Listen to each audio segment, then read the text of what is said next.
go. Let's go. Let's go. Let's go. Welcome to my YouTube channel. Today I'm going to talk about some of the works of Thomas Troward, specifically the Edinburgh lectures. Okay, so we're going to go on to chapter 1, Spirit and Matter, and I'm going to review it. It's a very short chapter.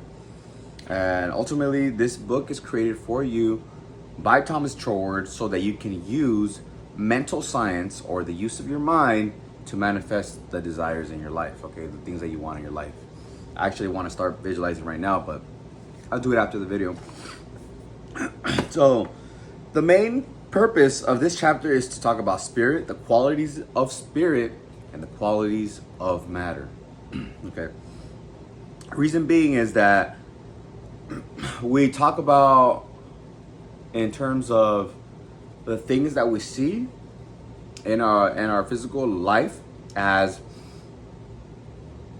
living, okay, things with spirit, like a human being, you say it's living and it has a spirit.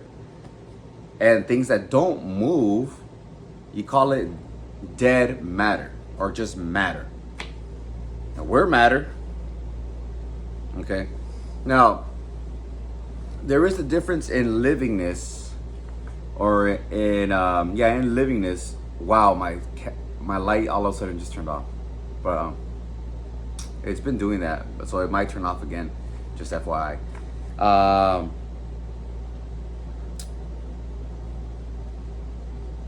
And we see the difference in livingness through intelligence. Okay, quality of spirit is through intelligence or thought. Let's look at the examples that Thomas Troward says. He talks about a plant, a goldfish, a dog, and a human being, okay? All of them are alive. They're just different levels of livingness, okay? And we can distinguish the quality through the intelligence, okay? And the highest level of intelligence is self-awareness, okay? The more objective that they can be, the more intelligent. The more automatic, right?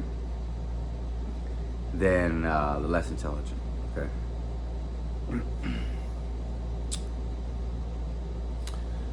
Now,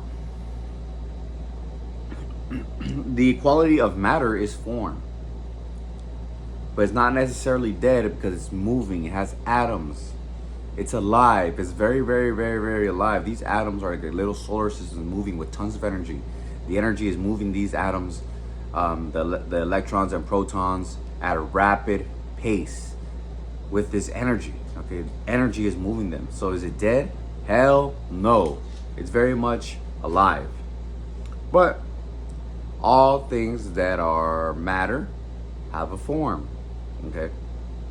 Now, here's where we have to start understanding the concepts of spirit and intelligence and form and how they work together, okay?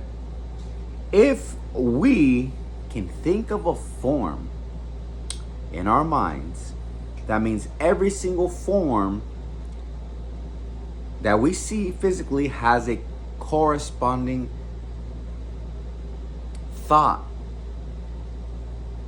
okay, to it. It can't just like manifest. It has to have a thought corresponding to it. Okay. And when we think, right now you can think of an apple. Bang. So every apple that's out there has a corresponding thought to it. Something have that thought. Okay. Everything has a corresponding thought.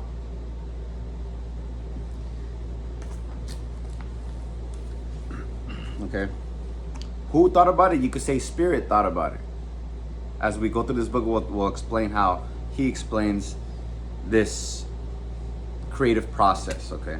He uses the term the universal mind a lot. But I digress because I'm going deeper into the book, okay?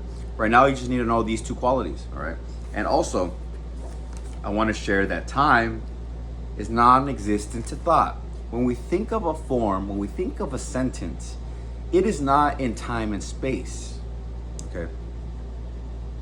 Time only exists from one point to the next. When there's a body or an object and we have to measure it going to another point, to another object, to another body, when it moves, okay? Therefore, we have everything now, okay?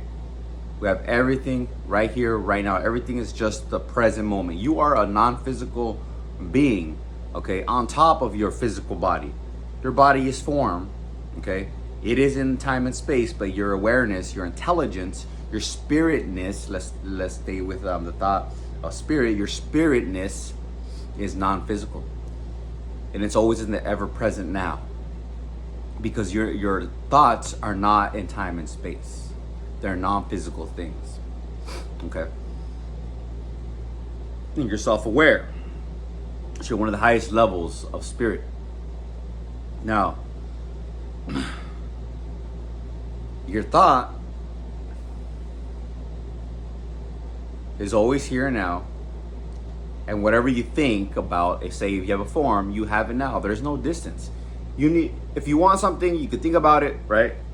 If you want to think of something, you can think about it right now. There's no distance, there's no separation between you and that thing that you want. Everything has a corresponding thought to it. Okay, he talks about comparing an elephant and a mouse. They're different in size, but they're both living. They're both in their form are also in the non-physical realm, in the thought realm, in the spirit realm. There is no time and space. So they're existing for eternity, and they're existing in a place where they're at all time and at all places. They're at all times and at all places. Why? Because they're in eternity. So you are at all times and at all places. You are at all times and at all places. Whatever you desire, you want a form, you think of a form, you can have it now, right now. There's no separation, there's no distance, and there is no time. When we come to terms with spirituality, your spiritness, and thought, your intelligence. Okay? That's what I want to share with that. And that's the chapter on spirit and matter. He's sharing the understanding of these two terms because they work hand in hand. They're not so separate as one may think, okay?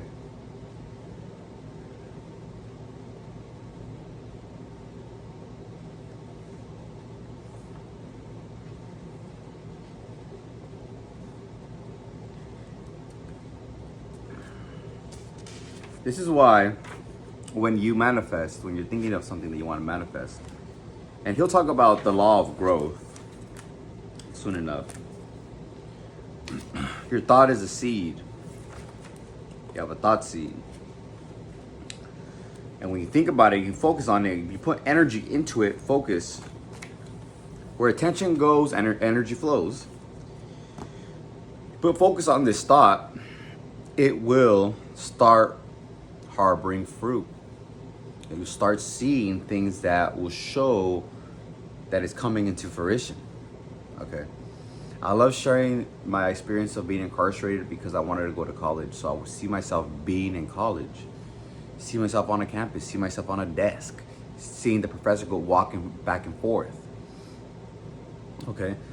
And it's something I really wanted. You only get what you truly, truly want. You may want something, but it's not really what you want. That's why you don't want to say the affirmations. That's why you don't want to visualize. You create the form and have it now and feel like you have it now and focus on it so that the law of growth could bring it into physical fruition.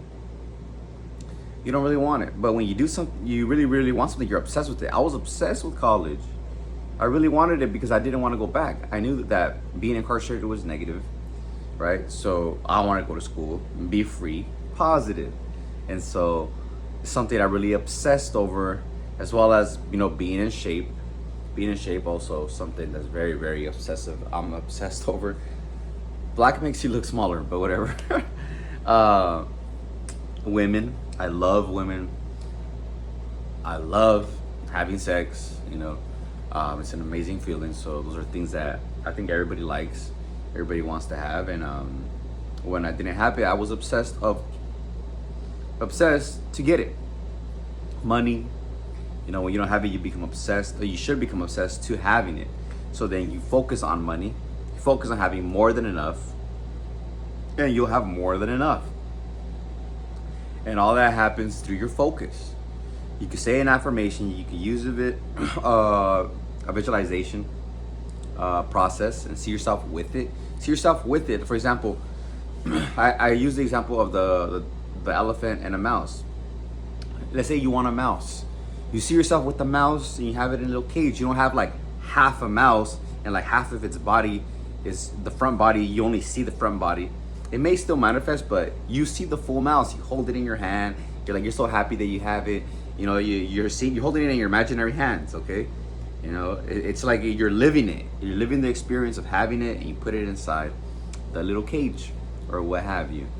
And then you wake up from it. You're not like in your imagination sitting down like in a movie theater and watching you hold it from like from afar. No, not like that. It has to be first person. Hold it with your hands and create a scene after the fact. Okay. You're not buying the mouse at the Petco or wherever they sell mouses. You're not talking to somebody about wanting a mouse. You have it already. Okay, so do this for all the areas of life: health, wealth, love, and happiness. Health, see yourself already healthy. What would you be doing and seeing if you were healthy? Maybe you're playing basketball or something like that because right now your foot's hurt or something, or maybe your arm is hurt. You can't lift it. You can't move it. So you see yourself moving it, lifting things. Money, maybe you want to buy a car. Okay, see yourself already driving the car. Okay, see yourself driving it, not at the salesman and negotiating. See yourself already with it, or walk to your parking spot where it would be parked. What would you see and do, right? If you already had it. With the girlfriend, maybe you want to get married or you want a girlfriend. What would you see? What would you see and do if you already had that? Okay, maybe you just want sex. So maybe see yourself laying down next to somebody or doing the thing, having sex. And you already have it, right?